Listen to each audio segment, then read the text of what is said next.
पाठ संख्या जैव प्रक्रम पाठ्य पुस्तक के पृष्ठ संख्या 105 के प्रश्न उत्तर तो मैं आपको समझा रहा हूं। शुरुआत में सबसे पहले आप एक शब्द समझो, विसरण, डिफ्यूजन जिसको बोलते हैं अपने पदार्थ। बच्चों कोई ये पदार्थ है, आपको शायद दिख रहा होगा, कोई भी पदार्थ है, ये पदार्थ यहां ज्यादा मात्रा में है, ये पदार्थ यहां ज्यादा मात्रा में है। बच्चों अब ये सौते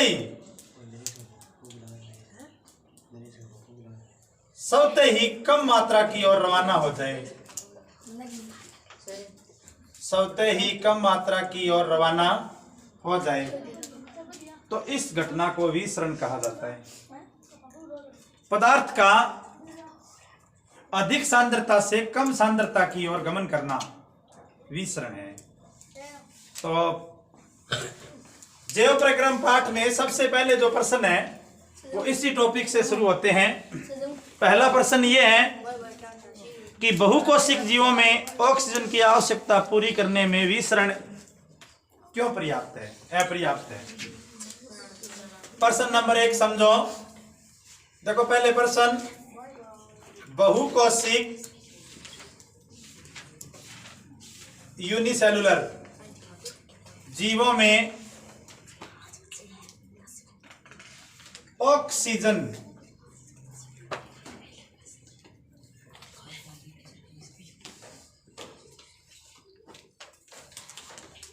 की आपूर्ति करने में, मतलब ऑक्सीजन सप्लाई, ऑक्सीजन की आपूर्ति करने में विसरण क्यों अपर्याप्त है। मैं आपको पूरा एक्सप्लेन करूंगा, आप समझिए ध्यान से। विसरण क्यों अपर्याप्त है।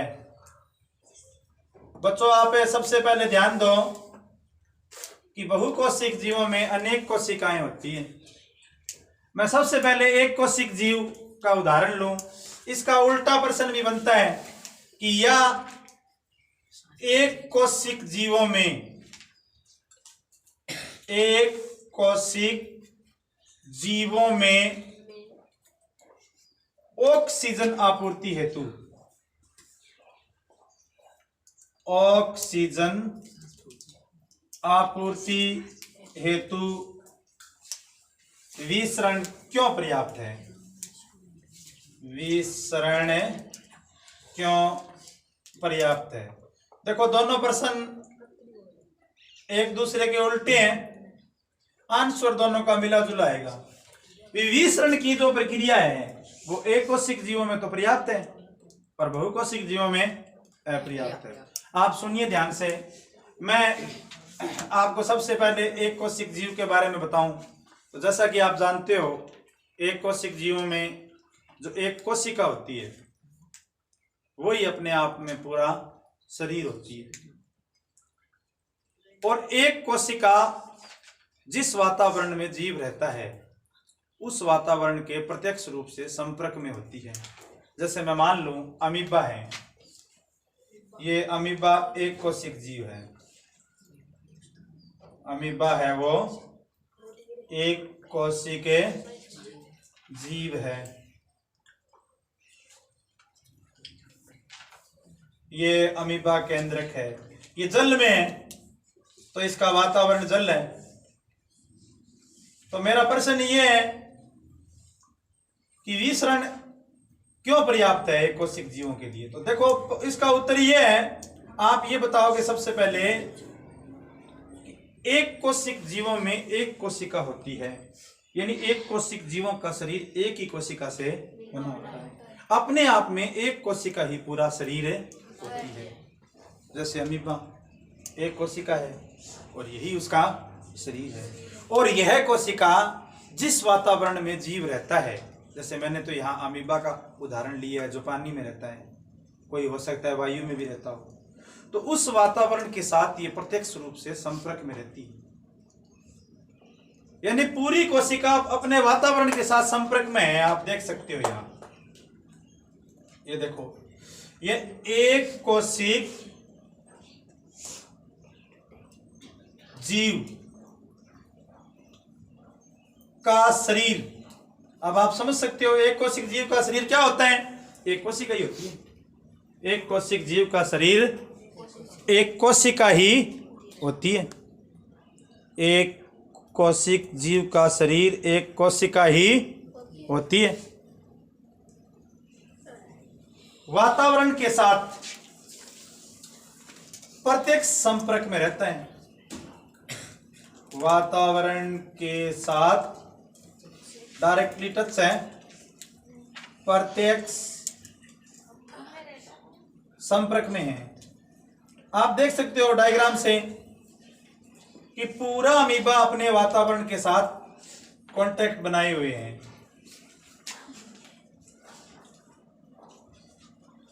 अब मैं इधर बनाऊं बहुकोशिक जीव, साथ में देखो आप, मैंने बहुकोशिक जीव जैसे मानव का एक रफ डायग्राम बना दिया 1 मिनट के लिए।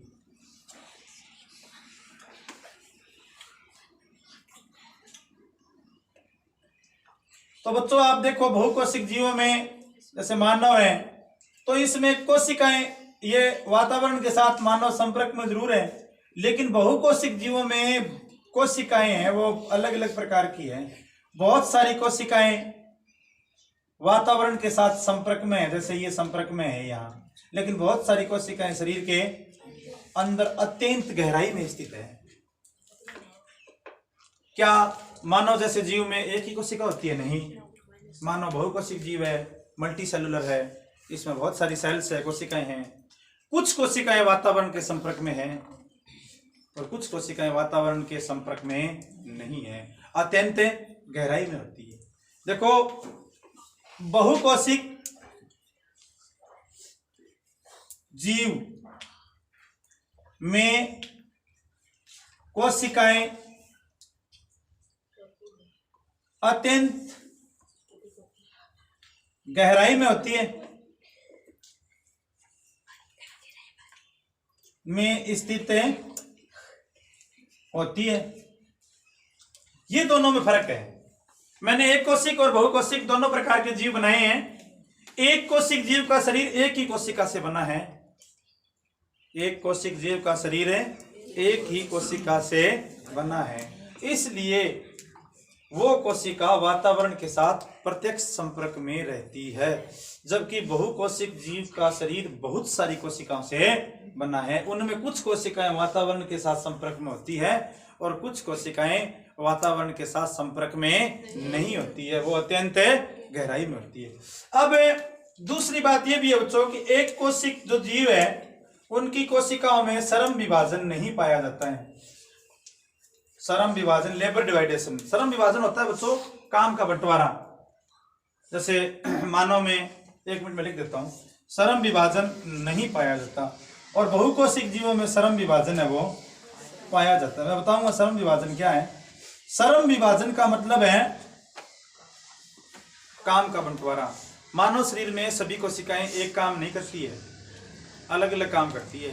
हृदय की कोशिकाओं का काम अलग है, रक्त कोशिका का काम है अलग है, अंगूठे की कोशिका का काम अलग है, तंत्रिका कोशिका का काम है अलग है। ये सरम विभाजन है, मतलब कार्य बंटा हुआ है सबका। जबकि एक कोशिक जीवों में ऐसा कुछ नहीं है। एक कोशिक जीवों में सभी कोशिका क्या है? एक ही कोशिका। एक कोशिक जीवों में एक कोशिका है, उसका काम एक ही है। तो एक कोशिक जीवों में कोई सरम मतलब लेबर, मेहनत, काम का बंटवारा नहीं पाया जाता है और बहुकोशिक जीवों में सरम विभाजन है पाया जाता है। तो एक कोशिक जीवों में सरम विभाजन है नहीं पाया जाता है। अब मान लो बच्चों ये एक ही कोशिका है, यहां पर मान लो ऑक्सीजन है, तो ऑक्सीजन ज्यादा मात्रा में है, अवशोषण के लिए ऑक्सीजन चाहिए।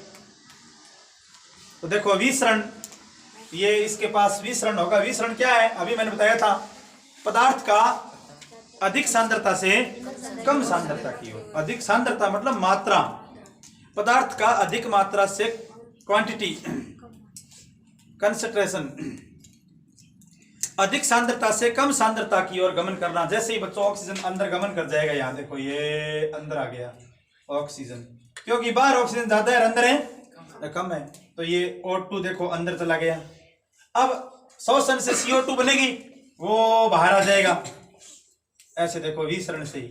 तो अब एक कोशिक जीवों में तो विसरण पर्याप्त है। इसका कारण ये है, एक कोशिक जीव का शरीर वातावरण के साथ प्रत्यक्ष संपर्क में है और श्रम विभाजन नहीं पाया जाता है। अब बात करते हैं बहुकोशिक जीवों की, तो यहाँ बच्चों विसरण अपर्याप्त है। कारण सुनो, विसरण इस कोशिका से तो हो सकता है यहाँ, लेकिन जो अंदर कोशिका है गहराई में, वहां विसरण हो नहीं सकता।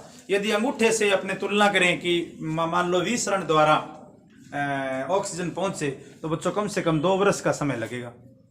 अब 2 वर्ष तक बॉडी जीवित थोड़ी रहेगी, 2 वर्ष तक तो काम सर जाएगा है, तो इसलिए विसरण है वो अपर्याप्त है।